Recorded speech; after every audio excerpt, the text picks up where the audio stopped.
Good afternoon. This is Greatest of the Great, Ned Isaacoff the Great. Can someone out there please tell me why I have to live in a world where it's 3 o'clock in the afternoon and the sky is black as midnight? I suppose it's the same reason I have to live in a world where Google forces us to have videos on our Android phones that are a reverse image or a mirror image. What's that about? I mean, who told them that was a good idea over at Google? That we want them messing with our heads like daylight savings by putting reverse image movies on our cameras. WTF? You're not doing it with the photographs. What's the biggity big here? This is some kind of a secret plot. It's the corporations. It's not the government, okay? But anyway, back to the business at hand. I got into recently exposing myself like this all over the internet, talking about things, really anything, giving my opinions, but mostly what I'm doing is I'm recording completely unedited, unprepared, unrehearsed live performances. I'm mostly, or was mostly, doing music performances, solo, with myself singing, playing acoustic guitar. Then one day I suddenly branched out into drama, and I recorded a whole cycle of drama pieces, which I think, honestly, has kind of like been something of a catharsis, the process of doing that. So I couldn't, of course, do any such cycle without including something from, I think, one writer who may have influenced me more than any other one, but he certainly influenced me as much as any other one. He's one of our great American writers, one of our greatest, of course, Edgar Allan Poe. I made an oblique reference to him earlier when I recorded an earlier video where I was playing guitar and singing. So anyway, I'm a huge fan of Poe. And every time, every so often since I began this, one of his pieces will come to mind and I will feel the compulsion to record it. And as I said, whenever possible, I'm trying to redefine live performance in a way here. I'm certainly trying to set my own standard. I'm not out to compete with anyone. I've never competed with anyone in my life, and I'm not about to start now. I only compete ever against myself. So anyway, without further ado, a piece that's been with me as long as I can remember. Please, I hope you enjoy my performance of the Cask of Amontillado. I think it's the first time I've read it since 7th grade. The 1,000 injuries of Fortunato I had borne as best could. But when he ventured upon insult, I vowed revenge. You, who so well know the nature of my soul, will not suppose, however, that I gave utterance to a threat. At length, I would be avenged. This was a point definitively settled. But the very definitiveness with which it was resolved precluded the idea of risk. I must not only punish, but punish with impunity. A wrong is unredressed when retribution overtakes its redresser. It is equally unredressed when the avenger fails to make himself felt as such to him who has done him the wrong. It must be understood that neither by word nor deed had I given Fortunato cause to doubt my goodwill. I continued, as was my wont, to smile in his face, and he did not perceive that my smile now was at the thought of his immolation. He had a weak point, this Fortunato, although in other regards he was a man to be respected, even feared. He prided himself on his connoisseurship of wine. Few Italians have the true virtuoso spirit. For the most part, their enthusiasm is adopted to suit the time and opportunity, to practice imposture upon the British and Austrian millionaires. In painting and gemmery, Fortunato, like his countrymen, was a quack. But in the matter of old wines, he was sincere. In this respect, I did not differ from him materially. I was skillful in the Italian vintages myself, and bought largely whenever I could. It was about dusk one evening during the supreme madness of the carnival season that I encountered my friend. He accosted me with an excessive warmth, for he had been drinking much. The man wore motley. He had on a tight-fitting, party-striped dress, and his head was surmounted by the conical cap and bells. I was so pleased to see him that I thought I should never have done wringing his hand. I said to him, "My dear Fortunato, you are luckily met. How remarkably well you are looking today! But I have received a pipe of what passes for Amontillado, and I have my doubts." "How? Amontillado? A pipe? Impossible! And in the middle of the carnival." "I have my doubts," I replied. "And I was silly enough to pay the full Amontillado price without consulting you in the matter. You were not to be found, and I was fearful of losing a bargain." "Amontillado!" "I have my doubts." "Amontillado." "And I must satisfy them." "Amontillado." "As you are engaged, I am on my way to Lucchese. If anyone has a critical turn, it is he. He will tell me." "Lucchese cannot tell Amontillado from sherry."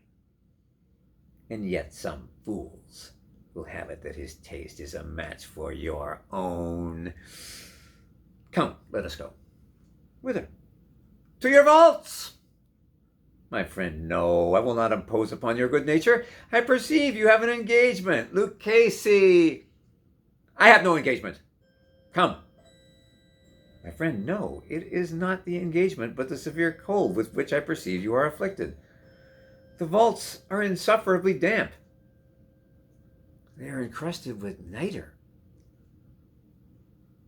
"Let us go, nevertheless. The cold is merely nothing. Amontillado! You have been imposed upon.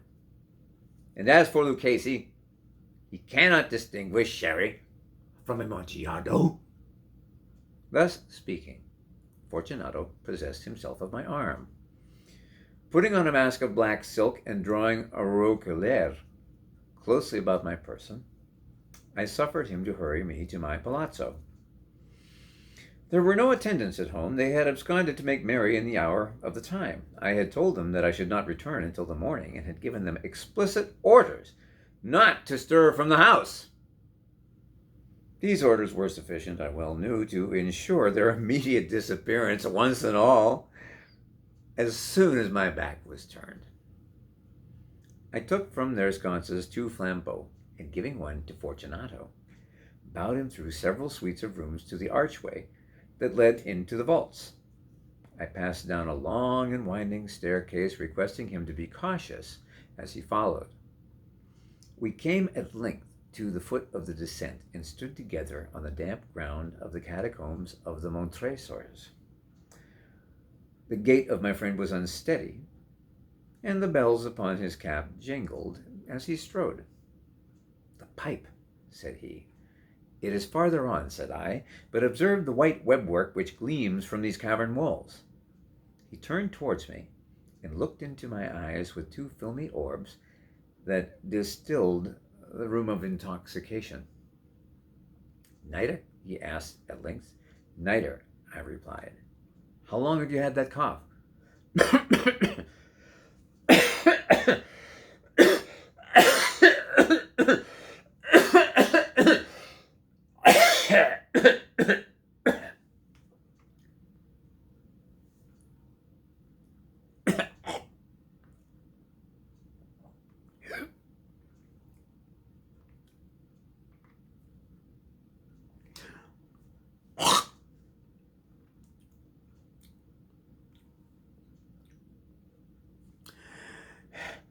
My poor friend found it impossible to reply.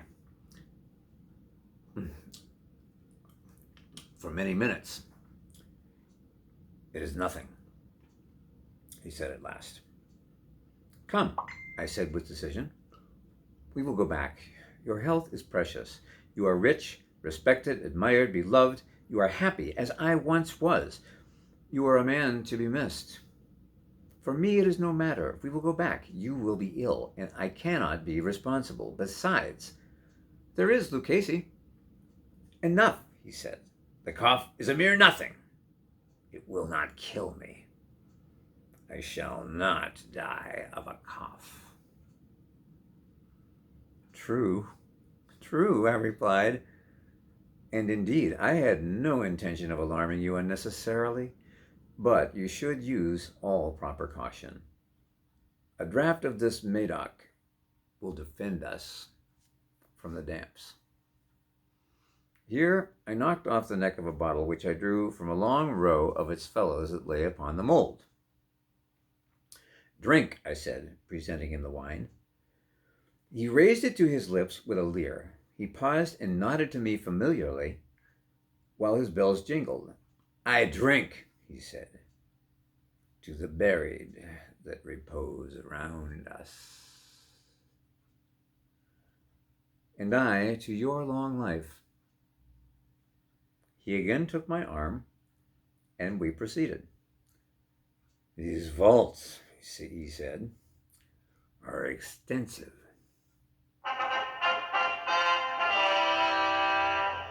The Montresors, I replied, were a great and numerous family. I forget your arms. A huge human foot door in a field azure. The foot crushes a serpent rampant with whose fangs are embedded in the heel. And the motto? Nemo me impune lacessit. Good, he said. The wine sparkled in his eyes and the bells jingled. My own fancy grew warm with the Medoc. We had passed through walls of piled bones with casks and puncheons intermingling into the inmost recesses of the catacombs. I paused again, and this time I made bold to seize Fortunato by an arm above the elbow. The nitre, I said. See, it increases. It hangs like moss upon the vaults. We are below the river's bed. The drops of moisture trickle among the bones. Come, we will go back ere it is too late. Your cough, it is nothing, he said. Let us go on. But first, another draught of that Medoc.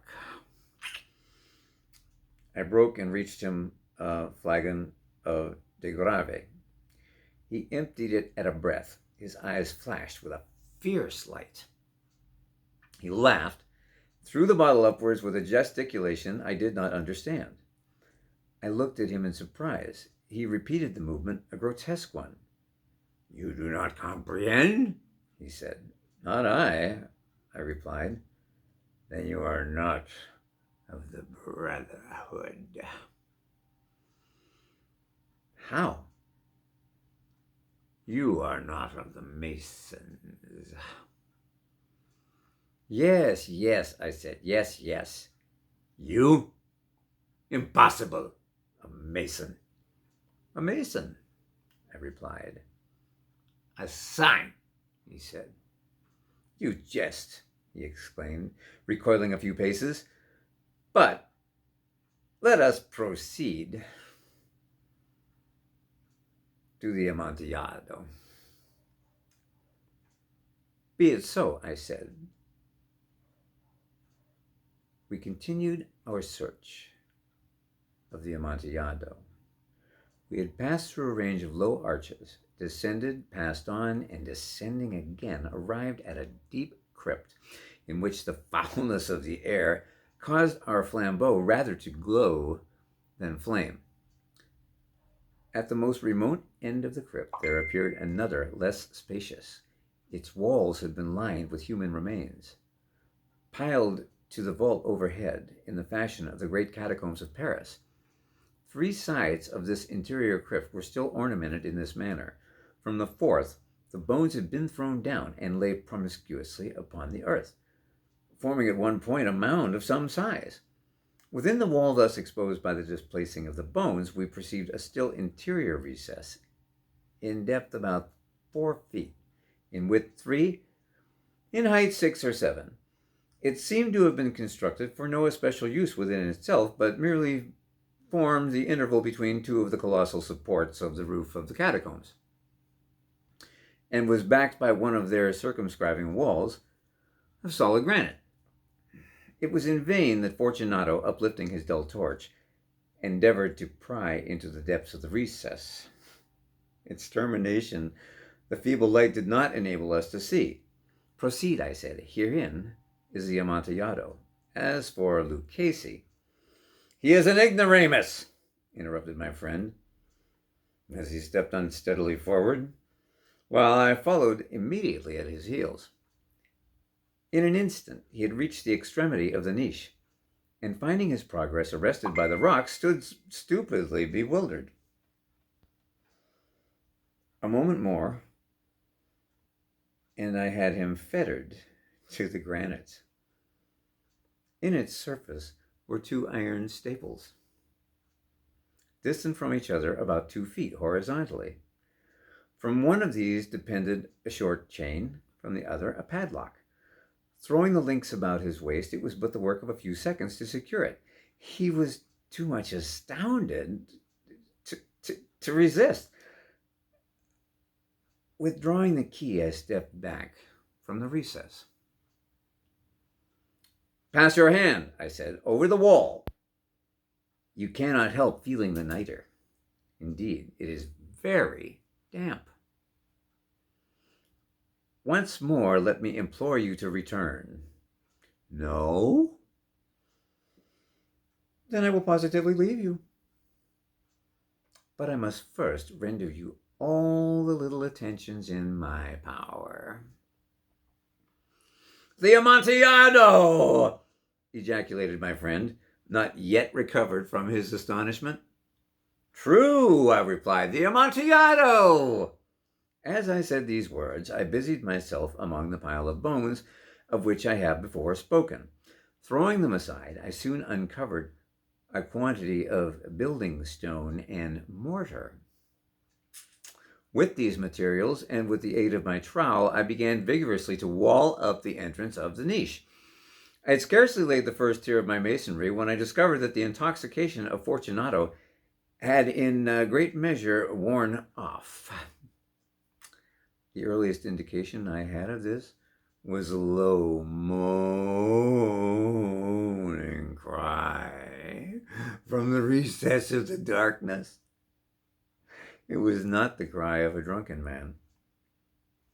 There was then a long and obstinate silence.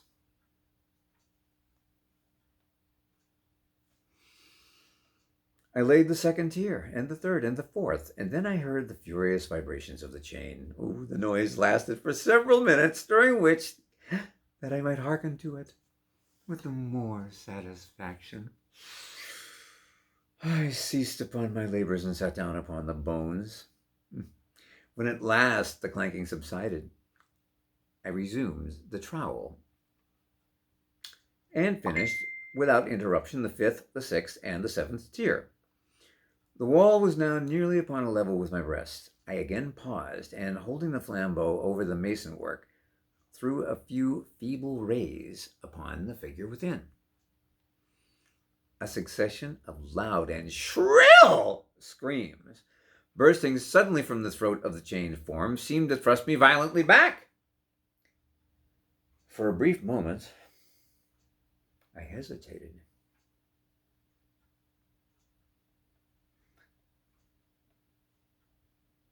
I trembled. Unsheathing my rapier, I began to grope with it about the recess, but the thought of an instant reassured me. I placed my hand upon the solid fabric of the catacombs and felt satisfied. I reapproached the wall. I replied to the yells of him who clamored. I re-echoed. I aided. I surpassed them in volume and in strength. I did this, and the clamorer grew still. It was now midnight, and my task was drawing to a close. I had completed the 8th, the 9th, and the 10th tier. I had finished a portion of the last and the 11th. There remained but a single stone to be fitted and plastered in. I struggled with its weight. I placed it partially in its destined position. But now there came from out of the niche a low laugh that erected the hairs upon my head. It was succeeded by a sad voice which I had difficulty in recognizing as that of noble Fortunato. The voice said, "A very good joke indeed, an excellent jest. We will have many a rich laugh about it at the palazzo. Over our wine."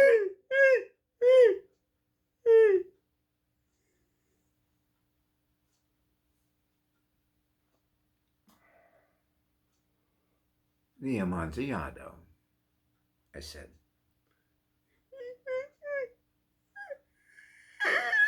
"Yes, the Amontillado. But is it not getting late?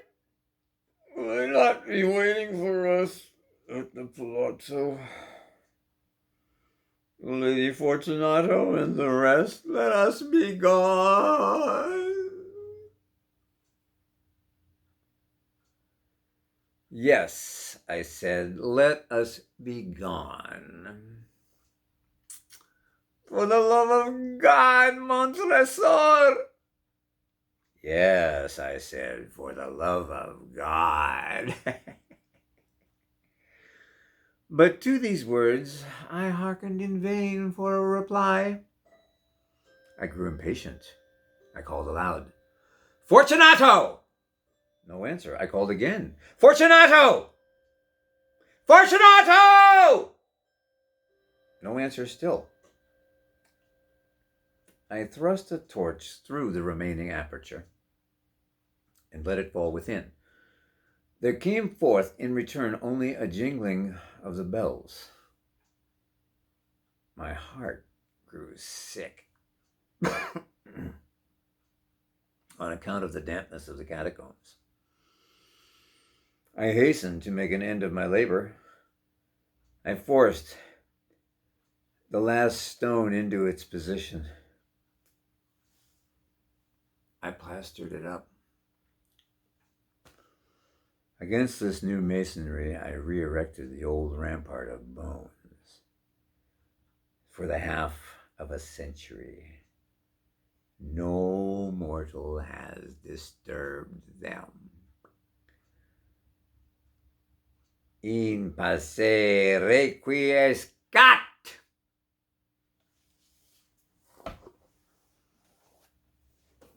Excuse me, I think I have to go wash up.